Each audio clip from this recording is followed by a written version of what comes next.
how exactly is it helping a struggling actor, for example? There's a lot of those in Kenya, struggling creative. Like how, because I'm still, like, is a studio being built?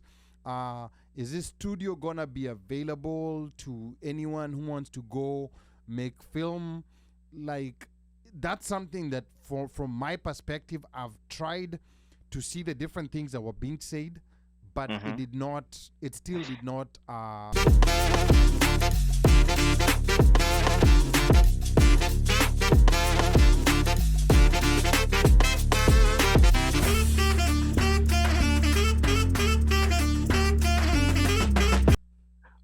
So the president landed on Monday. So the event I was going to was on a Tuesday, and so he landed on Monday. As part of that, he was received by the mayor, akaenda Coca-Cola. He had a couple of other things that he was doing within Atlanta, and then the other thing that he did. So then the next day, the other thing that he did. So the guy's schedule was very packed, by the way. So the next day was the day that we, as creative, so this was a creative, I guess I'd call it symposium, or creatives meet the president at Tyler Perry Studios. And the people who came and who I ended up seeing over there, I found Kenyans who were in Hollywood, musicians, actors, folks who are producers, people who are making films, writing films. There was a bunch of folks. I was like in awe. There's some people who even you just hear about and you end up seeing, and I end up meeting all these folks. So it was a good networking opportunity. But the whole gist of everything that was going down at this particular thing with the Tyler Perry Studios thing was, we sat down and I would venture to say we had a meal with the president and some folks. It was a very intimate setting, about 20 people plus some of the people on his entourage. Safaricom CEO was there. We had governors from different areas, Waiguru, what's her name? Homa Bay governor Gladys Wanga. The one from Homa Bay. Why is she now Jinake sasa Wanga, and that's my Wanga was there. Yeah. My DVD was there. There was folks from the Diaspora Affairs, State Department of Diaspora Affairs. There were people over there as well. I actually happened to be sitting next to one of the folks from there, who's former ambassador of Kenya to SA, and I think she had said Brussels or something like that, but works now with the Diaspora Affairs section. But this part had been arranged. Steve Harvey is actually the guy who came and received the president on behalf of Tyler Perry. Steve Harvey happened to be shooting Family Feud at Tyler Perry Studios, and apparently had been there shooting for about 3 months. And then he was going to take his show on the road, go to SA, shoot in Cape Town, Johannesburg, and now added Kenya because of this particular visit. So I guess if somebody were looking at, is this a plus or a minus? That's a plus to me, if you ask me. The whole thing was to have partnerships between Kenya and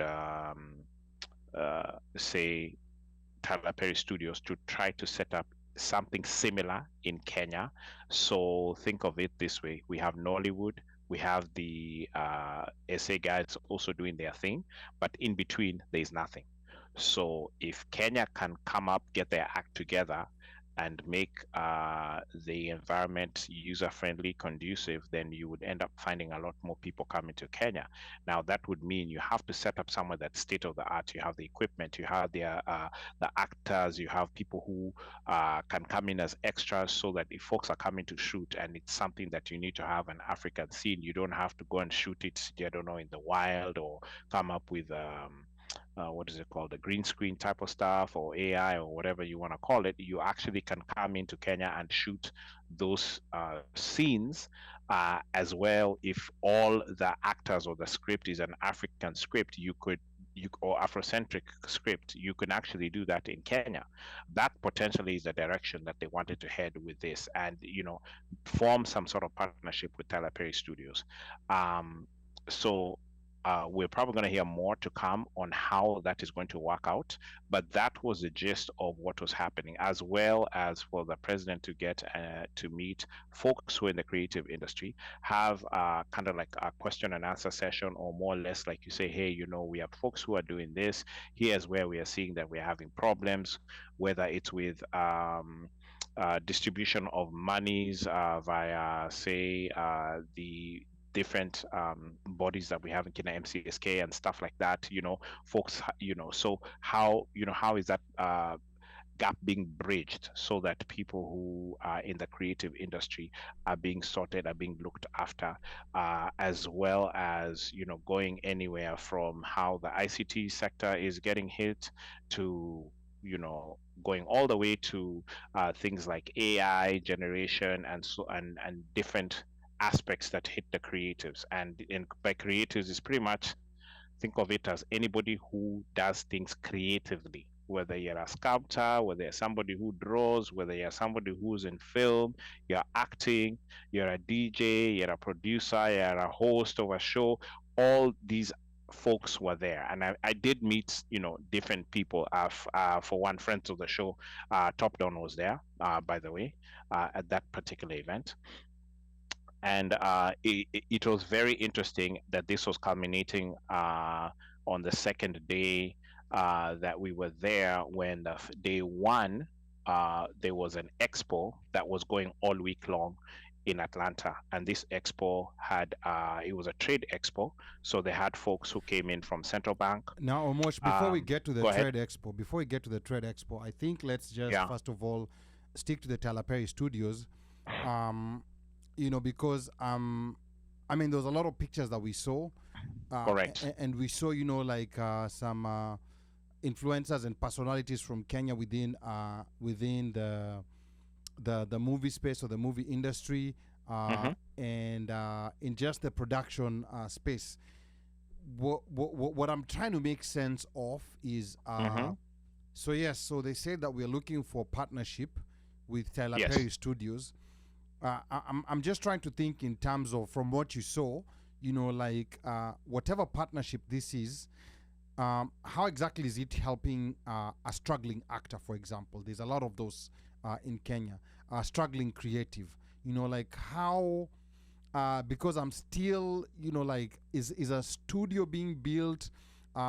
Is this studio gonna be available to anyone who wants to go make film? That's something that, from my perspective, I've tried to see the different things that were being said, but Mhm. it still did not register with me. So that's where I'm trying to think in terms of the average guy, not Butita. So, I'm trying to think so of the average actor in Kenya who's struggling, out there to make ends meet. There were some people who actually got up to speak. One of the guys who got up to speak was a guy who's from Innovative Studios, which is basically he's the producer of Severance, which is on Apple. And the guy is actually a graduate of University of Nairobi.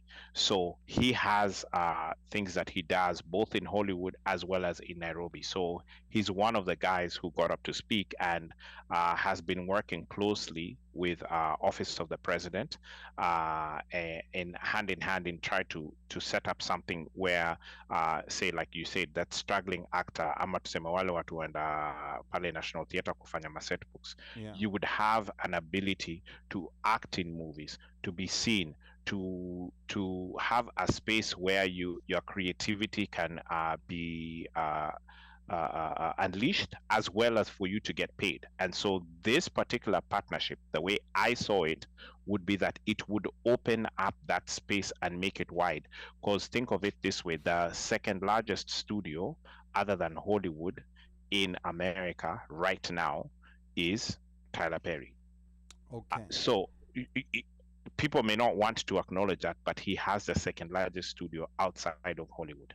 Okay. So when you look at what that means in terms of what he has set up, what it takes to set up that type of environment, and you have access to him, free and tethered access, which, by the way, I don't know if you know this, Ali, but the Kenyan ambassador, the U.S. ambassador to Kenya, Meg Whitman, Yeah. used to be in Hollywood. Before she went to tech, she was in Hollywood. She was an actor? No, she had actually set up. You don't have to be an actor to be in Hollywood, bro. So she had actually set up a studio, and her studio failed. Okay. So think of it as something like DreamWorks. So Yeah. they had set up something like DreamWorks. Yeah. So it was her and another guy, and that other guy, I forget his name, but whoever that guy is, he's the one who had the connect to Tyler Perry, and that's how this particular meeting and this whole thing was put together. So Okay. this was actually her brainchild. In fact, she was the moderator for the speakers, and brought in different people to come in and speak. One of those guys, like I told you, was a guy of that Innovative Studios. There was also some lady, Ali, I think you might remember this lady's name. She used to be a CNN anchor, Pat Mitchell. She actually spoke as well. And then the other thing about Atlanta in general is Atlanta has about 13 others, like about 13 studios that have been set up, because Atlanta as a city has made it user friendly for those big studios to come in because of the tax incentives that they're giving them. For instance, Lionsgate has also just finished setting up in Atlanta. Okay, all right. A couple of comments coming in here. When you look at the totality of what is possible, again, I will always look at these things with doubt until I see something on the ground. Meaning, before I see you guys, just like the question that you asked is, where is this going to happen? When is this going to happen? This is just things that you're throwing at us to let us know that you're doing something, or you're thinking of the creatives. There is a possibility of doing this. There's that space. There are people who actively have been doing things and working within the office of the president. For instance, Steve Harvey committed to bringing his show, Family Feud, to Kenya. Now here is where doubts start kicking in. I know Steve Harvey has already been in South Africa, and he's also done Family Feud in Ghana, and then they said he will come to Kenya. So will he come to Kenya to visit and have a good time, or is he actually coming to Kenya to set up Family Feud in Kenya? He said he was coming to shoot Family Feud in Kenya, and for him, what he said was that when he first brought up that concept of shooting Family Feud in Africa, or in the continent, as he called it, everybody laughed at him. They were like, "This is not going to work. Forget it. This in fact, this is a waste of time." And it's almost like folks were just like walking away from him.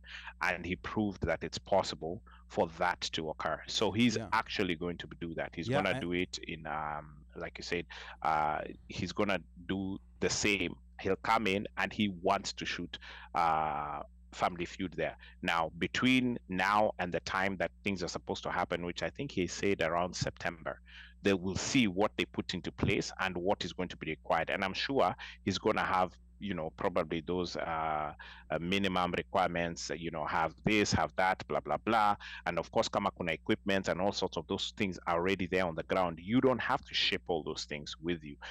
Again, I'm pretty sure that the industry in SA wako na hizo vitu. And same thing I would think in Ghana, possibly wako na hizo vitu. And if you bring things in, you just bring in kidogo.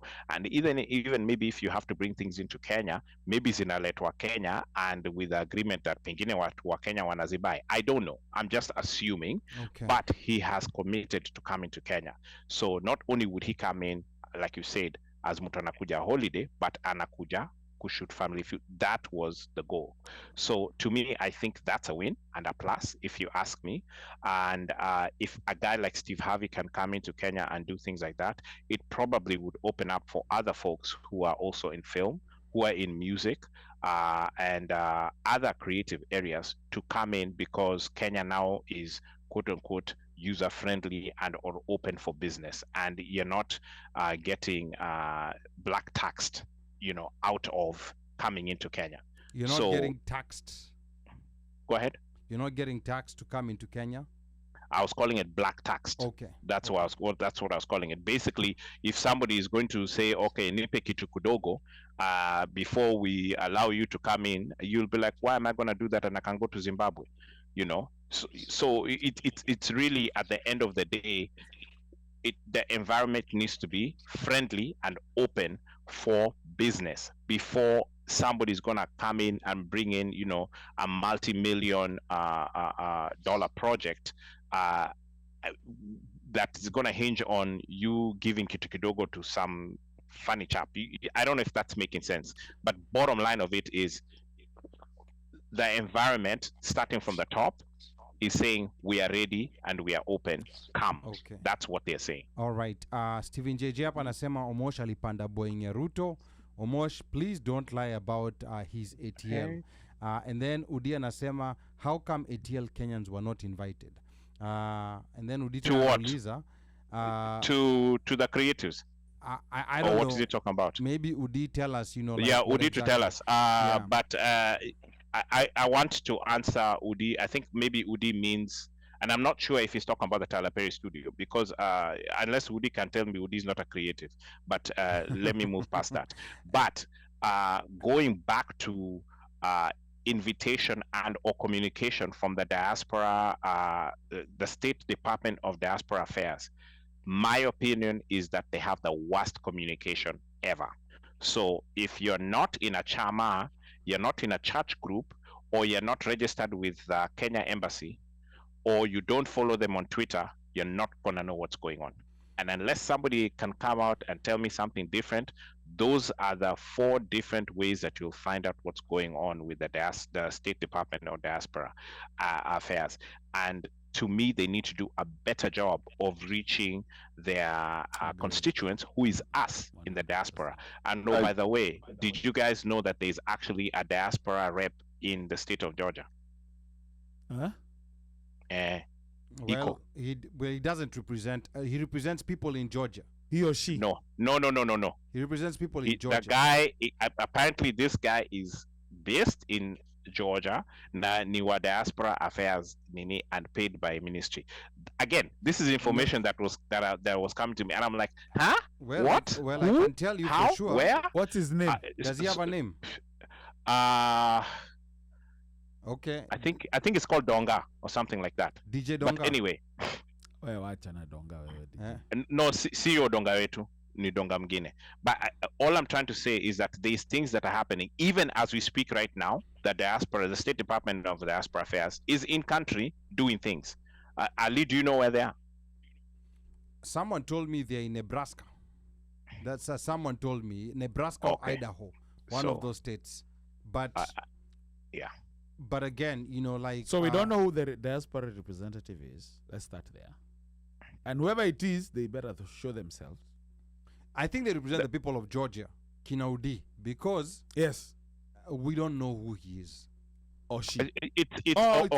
There's a lot of harshness that happens when it comes to things that, in my opinion, are things diaspora affairs related. But if you're not in these chamas or church groups, you don't know about them. Mika, go ahead. Kazi ya Dongani. See, near diaspora rep.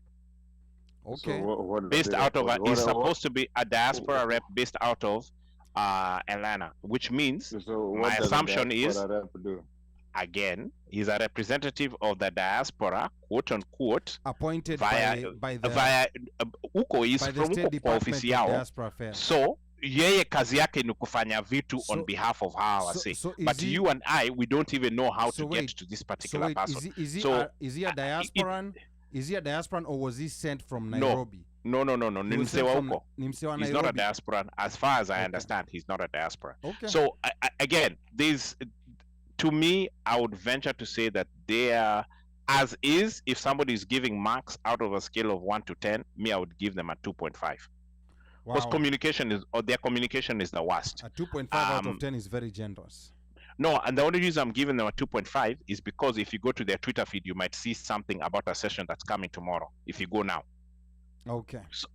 So again, at least it's there, quote unquote. But If you go to the embassy website, which has, by the way, a live Twitter feed of foreign affairs, I think there's 2 other departments that they have in there.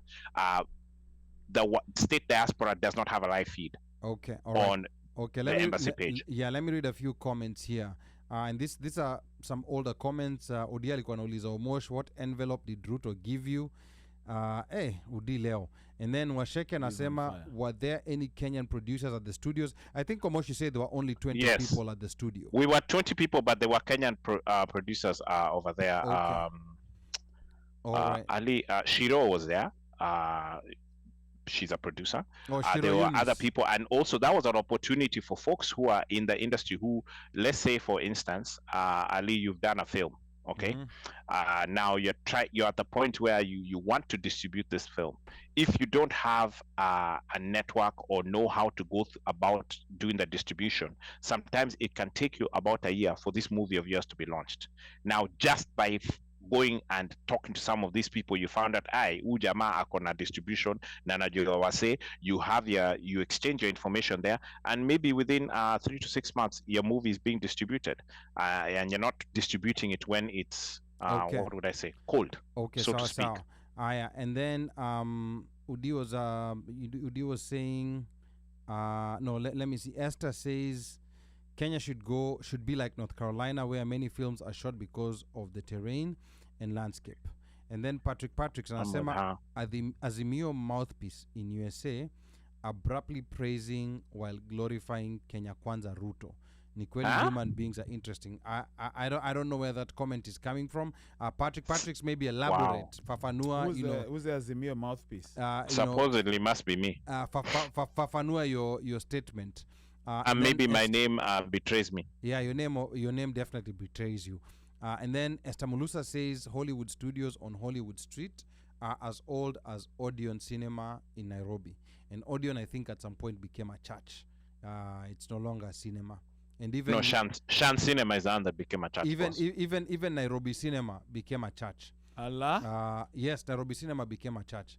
And then let me see. Udimadenge says we sent our forms to the embassy. So, and then Udimadenge, Kwani, I have to go to church. I think this is in regards to.